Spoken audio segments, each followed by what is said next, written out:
స్వాగతం TDM 24 news కు. బ్రాహ్మణులు ఓసివద ఉండాలి. వాళ్ళు క్రైస్తవ మతం పుచ్చుకున్నా ప్రచారం చేసినా వాళ్ళు ఓసివద పోతలేదు, వాళ్ళు బ్రాహ్మణ కులం హోదా పోతలేదు, కమ్మల హోదా పోతలేదు, రెడ్ల హోదా పోతలేదు, కాపుల హోదా పోతలేదు. చివరికి మా బీసీలు కొంతమంది ప్రచారకులు మత ప్రచారకులు అవుతే వాళ్ళ హోదా బీసీలు కానీ మతంగానే ఉంటుంది. ఇక్కడ దళితులు మాత్రం మా మీద వివక్ష ఉన్నది నిజమే కదా, పోనీ మతం మార్చుకుంటా అంటే పోతుందని చెప్పి ఇది రాజ్యాంగ విరుద్ధం కాదా? ఇది వివక్ష కూడిన ఆర్డర్ కాదా? ఇది రాజ్యాంగ విరుద్ధం కాదా? మా మీద రుద్దుతారా? మేము ఏం తినాలి, మేము ఏ విశ్వాసం కలిగి ఉండాలని మా మీద రుద్దుతారా? మేము మత స్వేచ్ఛ లేదని ఎవరు కూడా హిందూ ధర్మంలోనే ఉండాలని కుల వ్యవస్థ రద్దు చేసి ఆర్టికల్ 25 తొలగించండి, మాకు అభ్యంతరం లేదు. మత స్వేచ్ఛ వద్దు, అందరూ హిందువులుగానే ఉందాం, అందరూ సనాతన ధర్మం విశ్వసిద్దాం, అందరూ హిందువులుగానే ఉందాం, కులాన్ని రద్దు చేస్తామని చెప్పాలండి.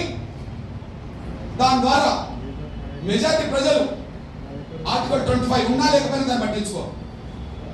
మనకి ఇక్కడ అందరికీ స్వేచ్ఛ ఉంటే, అందరికీ గౌరవం ఉంటే, ఈ మత విశ్వాసాల్లో హిందూ ధర్మంలో లేదా సనాతన ధర్మంలో ఏదో ఒక లోపం లేకపోతే, కుల వ్యవస్థను సమర్థించే వ్యవస్థ లేకపోతే ఇన్ని ఎందుకు వస్తాయి? మనం విస్తరించలేకుండా పోయినాం, కానీ వాళ్ళు విస్తరించుకుంటూ ఇక్కడికి వచ్చేసారు. ఆ విస్తరించేటప్పుడు అది కరెక్ట్ మంచిది అని చెప్పి ప్రచారం చేసింది అగ్రకులాల క్రైస్తవ ప్రచారకులే. వివక్ష గురైన వాడు పోతే మాత్రం మన హక్కు రద్దు చేస్తాం. ఇది న్యాయం కాదు, ధర్మం కాదు. ఇది గాంధీ కుట్రలో భాగం, ఇది గాంధీ కుట్రలో భాగం.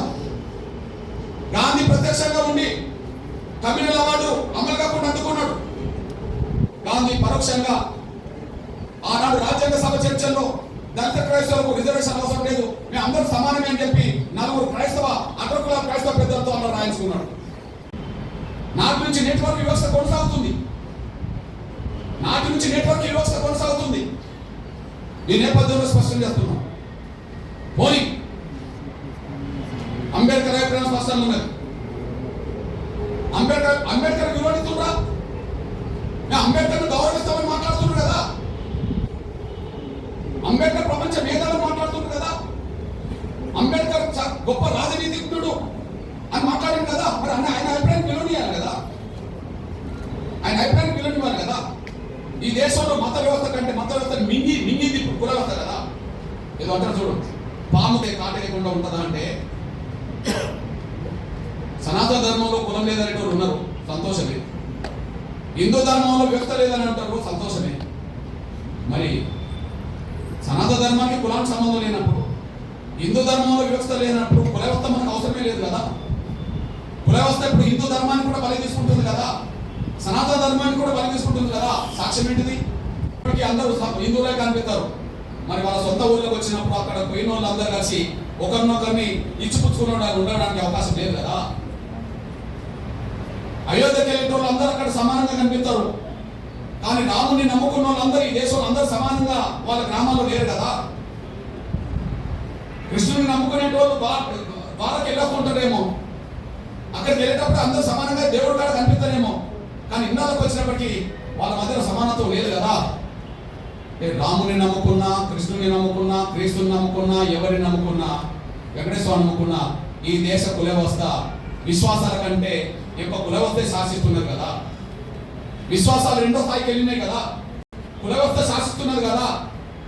అంటే మనం పెంచి పోషించిన పాము మనం కాటేస్తున్నది కదా. ఈ కాటేయడం వల్లనే అఖండ భారత లేకుండా పోయింది కదా. ఈ కుల వ్యవస్థ రుగ్మత మాయ మచ్చ ఉండడం వల్లనే ఇక్కడ వేరే విశ్వాసాలు పెరగాల్సింది దాటిసింది కదా. ఆ విశ్వాసాలు తీసుకొచ్చిన వాళ్ళు కూడా అగ్ర కులాలే వాళ్ళే కదా. తీసుకొచ్చిన వాళ్ళది తప్పు కాదు, ప్రచారం చేస్తున్నది తప్పు కాదు. చూస్తే అది న్యాయం కాదనే విషయం కూడా మర్చిపోద్దని నేను సవినం కోరుతున్నాను. ఈ నేపథ్యంలో ఇక్కడ ముందు ఆర్డర్ ఏం చెప్పింది ఉండదు అని చెప్పేసి, ఓకే ఆర్డర్ ఏమన్నా పురాణ భగవద్గీత లేకపోతే బైబిల్ మనం మార్చుకునేది కదా. రాష్ట్రపతి ఆర్డర్ను మనం మార్చుకునేది కదా. ముందు 1950లో రాష్ట్రపతి ఆర్డర్ వచ్చే సమయానికి ఒక హిందువులు తప్ప ఎస్సీ హోదా మిగిలిన ఎవరు కూడా వర్తించదని చెప్పారు కదా. మరి తర్వాత 56లో దాన్ని సరి చేసుకున్నారు కదా. 56లో ఇంకో ఆర్డర్ వచ్చింది కదా. అందులో సిక్కులు కూడా ఎస్సీ హోదా వర్తిస్తుందని చెప్పింది కదా. అంటే సిక్కుల్లో కూడా కుల వ్యవస్థ ఉన్నదని చెప్పినట్టే కదా. మరి మొదటి ఆర్డర్ రెండో ఆర్డర్ సవరించుకున్నారా లేదా? మొదటి ఆర్డర్ నుంచి రెండో ఆర్డర్ సవరించినా లేదా? 50లో 56లో రెండో ఆర్డర్ను మళ్ళీ మూడో ఆర్డర్ సవరించినా లేదా? 90లో ఎవరికి అవకాశం ఇచ్చిండ్రు? బౌద్ధులకు అవకాశం ఇచ్చినా లేదా? అంటే బౌద్ధ మతంలో మన కుల వ్యవస్థ ఉందని ఒప్పుకున్నారా లేదా? ముందేమో హిందూ వ్యవస్థే తప్ప మిగతా ఏ వ్యవస్థలో అస్పృశ్యత లేదని చెప్పింది. కానీ 50 వచ్చినప్పటికీ మన సిక్కుల్లో సమానత్వం బోధించిన కుల వ్యవస్థ ప్రభావితం చెందుతుందని మనం చెప్పేశారు. తర్వాత బౌద్ధంలో సమానత్వం ఉన్నదని బౌద్ధం ప్రచారం చేసిన ఈ దేశ కుల వ్యవస్థలో మన దళితులు అక్కడ దళితులుగానే ఉన్నారని మీరు చెప్పేశారు. అంతే కదా. మరి ఈ దేశంలో సమానత్వం గురించి క్రైస్తవ సమాజం ప్రచారం చేయవచ్చు, కానీ కుల వ్యవస్థ అధిగమించిందా లేదా? దాన్ని లేదు కాబట్టి ఉంటుంది. కానీ ఇక్కడ ఉన్నది కదా.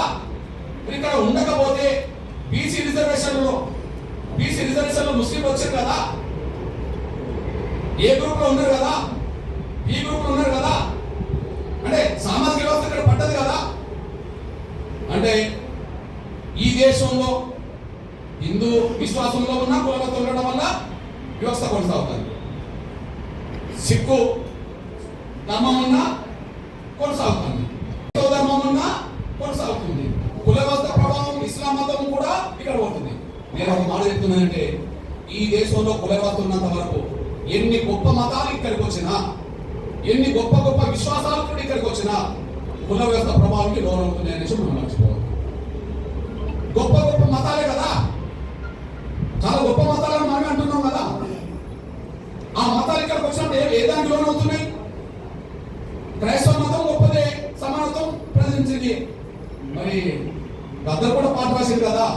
మాల క్రైస్తు, మాది క్రైస్తు, రెడ్డి క్రైస్తు, కమ్మ క్రైస్తు, బ్రాహ్మ క్రైస్తు అని చెప్పి ఒక పాట రాసింది కదా. క్రీస్తు నమ్ముకుంటారు ఒకరైతే మాల క్రైస్తు, మాల చర్చిలు, మార్గ చర్చిలు ఎందుకు వచ్చినాయి? కమ్మల చర్చిలు, రెడ్డిల చర్చిలు ఎందుకు వచ్చినాయి? ఈ దేశానికి ఏ మతం వచ్చినా కుల వ్యవస్థ ఉన్నంత వరకు కుల వ్యవస్థ ప్రభావానికి లోన్ అవ్వాల్సిందే. సిద్ధాంతం సమానత్వం అయితే అది బయటనే, ఇక్కడికి వచ్చినప్పటికీ ఆ సిద్ధాంతం 100% పనిచేయలేదు. కుల వ్యవస్థ రద్దు అయినంత కాలం సమానత్వం ఇక్కడ ఉండదు. కాబట్టి సమానత్వం వైపు అడుగులేయాలంటే కుల వ్యవస్థ రద్దు కావాల్సిందే తప్ప ఎస్సీ హోదా రద్దు చేయడం వల్ల పరిష్కారం లేదనే విషయం నేను దృష్టిస్తున్నాను. 1950 ఆర్డర్ రాజ్యాంగ విరుద్ధం. 1950 ఆర్డర్ కేవలం దళితుల మీద పెట్టిన ఆంక్షలు. దళితులు మాత్రమే మారద్దు, మీకు ఎవరు మారినా మాకు అభ్యంతరం లేదు. దళితులు మాత్రమే మారద్దు, మారేటట్టు చేయవచ్చు. రెడ్లు మారవచ్చు, మారేటట్టు చేయవచ్చు. కమ్మోలు మారవచ్చు, మారేటట్టు చేయవచ్చు. బీసీలు ఇతరులు మారవచ్చు, మారేటట్టు చేయవచ్చు. కానీ దళితులు మాత్రం మారద్దు. మీరు మా కాలకాడు ఉండాలి. మేము అంతరాలను పిలిచినా కూడా మీరు పడి ఉండాలి. మిమ్మల్ని అవమానించిన మీరు పడి ఉండాలి. మిమ్మల్ని చిన్న చూసిన పడి ఉండాలి. కుల వ్యవస్థ ఉన్నది కాబట్టి, కుల వ్యవస్థలో అంతరాంతరం ఉన్నది కాబట్టి మేము పాటించినా మీరు పడి ఉండాలి. మీకు మనుషుల హోదా సమానమైన గౌరవం కాదు, పశువులతో సమానంగా, పశువుల కంటే హీనంగా చూసిన మీరు పడి ఉండాలి. కానీ మారద్దు. కుల వ్యవస్థలో అస్పృశ్యత ఉంటుంది, మీరు అంగీకరించి రిజర్వేషన్ పొందండి. మీరు మాటే రద్దు చేస్తాం. ఇది కండిషన్ కాదా? ఇది నిర్బంధమైన హింస కదా. మీరు బలవంతంగా ఉండండి. మీరు మారదలుచుకుంటే రిజర్వేషన్ వదులుకొని వెళ్ళండి. ఏ వ్యవస్థ లేని రోజు మారడం మంచిదే. కుల వ్యవస్థలో వ్యవస్థ గురవుతున్నదా బ్రాహ్మణ సమాజం? ఈ తెలుగు నేల మీద బ్రాహ్మణ సమాజం తర్వాత కమ్మారెడ్లు, కాపులు ఉంటారు కదా అగ్ర కులాల లిస్టులో. వారు కూడా ఎస్సీ, ఎస్టీ, బీసీల కంటే పై హోదాలో ఉన్నారు కదా. అంటే పై హోదాలో ఈ దేశంలోనే అత్యున్నత వ్యవస్థలో, కుల వ్యవస్థలో గౌరవం పొందుతున్న బ్రాహ్మణులు మారిన మాకు అభ్యంతరం లేదు. వాళ్ళకు 1950 ఆర్డర్ వర్తించదు. ఈ తెలుగు నేల మీద కమ్మోలు, రెడ్డోళ్ళు, కాపులు ఎవరు మారిన మాకు అభ్యంతరం లేదు. వాళ్ళకి ఆర్డర్ వర్తించదు. కానీ అందరికంటే కుల వ్యవస్థ గురవుతున్న వాళ్ళు ఎవరైనా ఉంటే, దళితులైతే వాళ్ళు మారితే మాత్రం అంగీకరించాం. బలవంతంగా వాళ్ళ పాదాల కాడ, వాళ్ళ కాళ్ళ కాడ కట్టి పడేసుకోవాలా? ఇదా రాజ్యాంగ స్పిరిట్? ఇదా ఆర్టికల్ 14-15 చెప్పింది? ఇదా ఆర్టికల్ 25 చెప్పింది? మత స్వేచ్ఛ అందరికి ఉంటుంది, వీళ్ళకు ఉండదా? సమానత్వం అని మాట్లాడుతున్న వాళ్ళు మమ్మల్ని అడగదొక్కడానికి నిర్ణయాలు తీసుకుంటారా? ఇదే పద్ధతి నాటి నుంచి నేటి వరకు అదే కొనసాగుతుంది. ఇకపోతే వ్యవస్థ రద్దు కావాలి.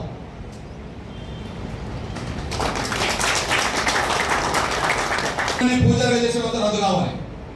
ఏంటంటే పేటెంటా? ఎందుకు రద్దు? ఈ రాజ్యాంగంలో ఏదైనా రద్దు చేయవచ్చా? ఈ రాజ్యాంగం ఈ దేశంలో కొనసాగుతుంది అనుకుంటే రాజ్యాంగం రద్దు అవుతుంది కదా. పార్లమెంట్ లో బిల్లు పాస్ అవుతే రద్దు అవుతుంది కదా. దానికి అనుగుణంగా రాష్ట్రపతులు ఆర్డర్లు తీయవచ్చు కదా. ఎందుకు రద్దు కాదు? ఎందుకు రద్దు కాదు? నేను అంటున్నా, ఈ దేశ హిందూ దేవాలయాల్లో భక్తులు అన్ని వర్గాల వాళ్ళు ఉన్నప్పుడు పూజారులు మాత్రం బ్రాహ్మణులు మాత్రం ఎందుకు ఉండాలి?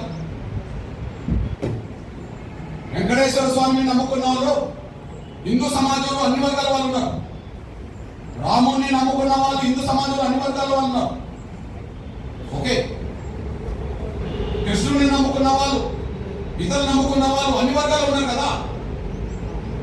దేవుడి దగ్గర, గర్భగుడి దగ్గర పూజ వృత్తి చేసే కాడ బ్రాహ్మణులు ఎందుకు ఉండాలి? మరి ఏమన్నా దైవదూతలా చెప్పిండా? వెంకటేశ్వర స్వామి చెప్పిండా? రాముడు ఏమన్నా చెప్పిండా? కృష్ణుడు ఏమన్నా చెప్పిండా? ఇంకెవరన్నా చెప్పిండా? హిందూ దేవాలయాల్లో బ్రాహ్మణులు మాత్రమే పూజలు ఉండే వ్యవస్థ రద్దు కావాలా? మా డిమాండ్. అక్కడి నుంచి కుల నిర్మూలనకు దారితీస్తారు, అక్కడి నుంచి సమానత్వానికి దారితీస్తారు. హిందూ వ్యవస్థలో సమానత్వం రావడానికి పునాదులు పడతాయి. నేను ఒక విషయం చెప్తున్నాను. అయోధ్యలో రాముడి గుడి కాడ మా ఎస్సీ ఎస్టీ బీసీలకు ఉండబడే హక్కు ఇంకెవరికి లేదు. అది శ్రీకృష్ణ మందిరమైనా, అయోధ్య మందిరమైనా, రామాలయాలు ఎక్కడ ఉంటాయో అక్కడ ఎస్సీ ఎస్టీ బీసీలకు ఉండబడే అంత రైట్ ఇంకెవరికి లేదు. నేను సాక్ష్యం చెప్తున్నా. వ్యక్తిగా జీవించాడు కాబట్టి ఒక రాజు, క్షత్రియ వంశం. రాముడు ఏ వంశం? క్షత్రియ వంశం, అంతే కదా. రాముడు ఏ వంశం? క్షత్రియ వంశం. ఓకే, నేను అంటున్నా, జై శ్రీరామ్ అని అందరం అంటాం అనుకో. రాముడి గొప్ప లక్షణాలు ఆయన పరిపాలనతోనే తెలిసింది కదా ఎక్కువ. రామరాజ్యం అని ఎందుకు అంటున్నాం? రాముడికి తమ్ముడు ఉన్నాడు, భరతుడు. రాముడి కంటే ముందు పరిపాలించింది కదా. రాముడు అయోధ్యకు వచ్చినప్పుడు తండ్రి మాటకు, సవతి తల్లి మాటకు, పినతల్లి మాటకు కట్టుబడి ఉండి రాముడు అడవికి వచ్చాడు కదా. సీతను, శ్రీమతి గారిని పట్టుకొని, తమ్ముడిని పట్టుకొని. అప్పుడు ఎవరు పరిపాలించిండ్రు? ఎవరు పరిపాలించారు కదా. మరి ఆయన పరిపాలించడు, రాముడు పరిపాలించాడు. కానీ మనం ఏమంటున్నాం? మన హిందూ సమాజంలో రాముడి భక్తులు, ఓకే, రాముడు దేవుడు గొప్ప రాజు అనుకుంటే ఏమంటున్నాం? రామరాజ్యం తీసుకొస్తాం అంటున్నాం. రామరాజ్యం గొప్పదే కదా. ఆ రామరాజ్యం గొప్పదని ఎట్లా తెలిసింది? రాముడు పరిపాలించని తెలిసింది కదా.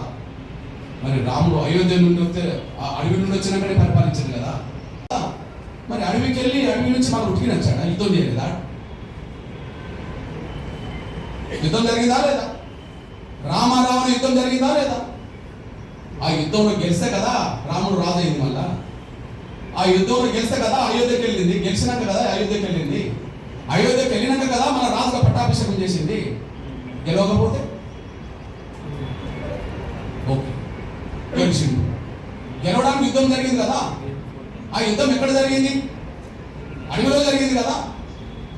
ప్రధానంగా శ్రీలంకకు దక్షిణాది మధ్యలో జరిగింది కదా. మరి ఆయన సైన్యం ఎవరే? రాముడు సైన్యం ఎవరు? రాముడు సైన్యం ఎవరు? వానరులే కదా. వానరులు అంటే ఎవరు? అడవి బిడ్డరు కదా. అడవి బిడ్డలు అంటే ఎవరు? ఆదివాసులు కదా. ఆదివాసులు అంటే ఎస్టీలు కదా. అడవిలోనే యుద్ధం జరిగింది కదా. రాముడి సైన్యం 99% ఎవరు? రాముడికి తోడొచ్చిన లక్ష్మణుడు ఉన్నాడు సోదరుడిగా. కానీ రాముడికి అండ నిలబడ్డది ఎవరిగా? సుగ్రీవుడు కదా. అడవి గిరిజన రాజే కదా. సైన్యానికి నాయకత్వం వహించింది ఎవరు? యుద్ధం చేసింది ఎవరు? ఆంజనేయుడు కదా యుద్ధం చేసింది. ఆంజనేయుడు ఎవరు? మరి ఆదివాసి సుగ్రీవుడు ఎవరు? ఆదివాసే కదా. రాముని గెలిపించడానికి యుద్ధంలో ప్రధాన పాత్ర పోషించింది ఎవరు? వానర సైన్యం కదా. ఆ వానర సైన్యాన్ని గైడ్ చేసింది ఎవరు? జాంబవంతుడు కదా. ఆ వానర సైన్యాన్ని గైడ్ చేసింది ఎవరు? జాంబవంతుడు కదా. ఇది ఎక్కడి నుండి తీసుకున్నాం? ఇదంతా వాల్మీకి రామాయణం తీసుకున్నాం కదా. ఇప్పుడు మన సైన్యాన్ని దేశ ప్రభుత్వాన్ని గైడ్ చేస్తున్నది ఎవరు చెప్పు? దేశంలో ఒక పెద్ద ఆయన అజిత్ దోవల్, అంతేనా? సైన్యాన్ని ప్రభుత్వాన్ని గైడ్ చేసేది ఎవరు? అనుభవస్తుడు అజిత్ దోవల్ లాంటి పాత్ర రావణుడి యుద్ధ కాలంలో జాంబవంతుడు చేసిందని చెప్తున్నది కదా.